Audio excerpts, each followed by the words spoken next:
मैं हूं भगवान जगन्नाथ। मैं वही हूं जो युगों युगों से पूरी नगरी में रथ पर सवार होकर चलता आ रहा हूं। पर आज मैं तुम्हें अपने रहस्य का वो सत्य बताने आया हूं जिसे केवल भाग्यशाली ही जान पाते हैं। लोग मुझे जगन्नाथ कहते हैं, पर क्या तुम जानते हो मैं कौन हूं?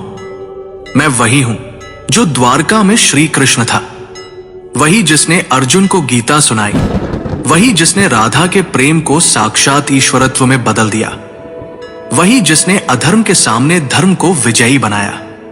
जब द्वारका का अंत हुआ, मेरा पार्थिव शरीर समुद्र में प्रवाहित कर दिया गया, पर मेरा हृदय, मेरा चेतन तत्व नष्ट नहीं हुआ। समुद्र में एक दिव्य काष्ठ पवित्र लकड़ी के रूप में प्रकट हुई और बहती हुई पुरी के तट पर आई। उसी समय राजा इंद्रद्युम्न ने मुझे स्वप्न में देखा। हे राजन, ये कोई साधारण लकड़ी नहीं, ये मेरा शरीर है, इससे मेरा विग्रह बनवाओ। राजा ने आदेश दिया। मूर्ति बनाने के लिए एक वृद्ध पुरुष प्रकट हुए।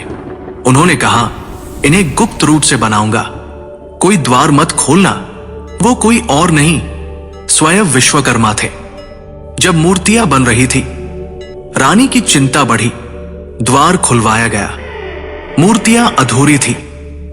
मेरे हाथ नहीं थे, मेरे चरण नहीं थे, पर तभी आकाशवाणी हुई, यही मेरा विराट रूप है, यही मेरा जगन्नाथ स्वरूप है, जहां मैं हर सीमा से परे हूं।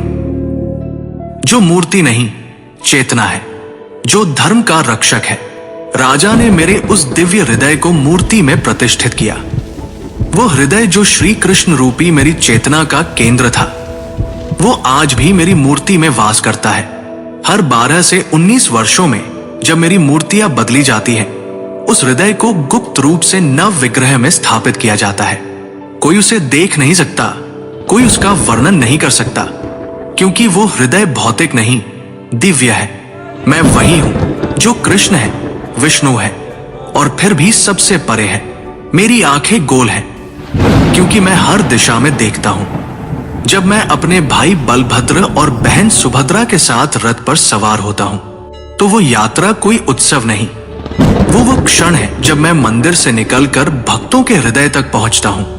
जब तुम मुझे सच्चे हृदय से पुकारोगे, ओम नमो भगवते जगन्नाथाय, तो तुम पाओगे कि मैं तुमसे कभी दूर था ही नहीं। मैं वही था तुम्हारे भीतर, तुम्हारी चेतना में।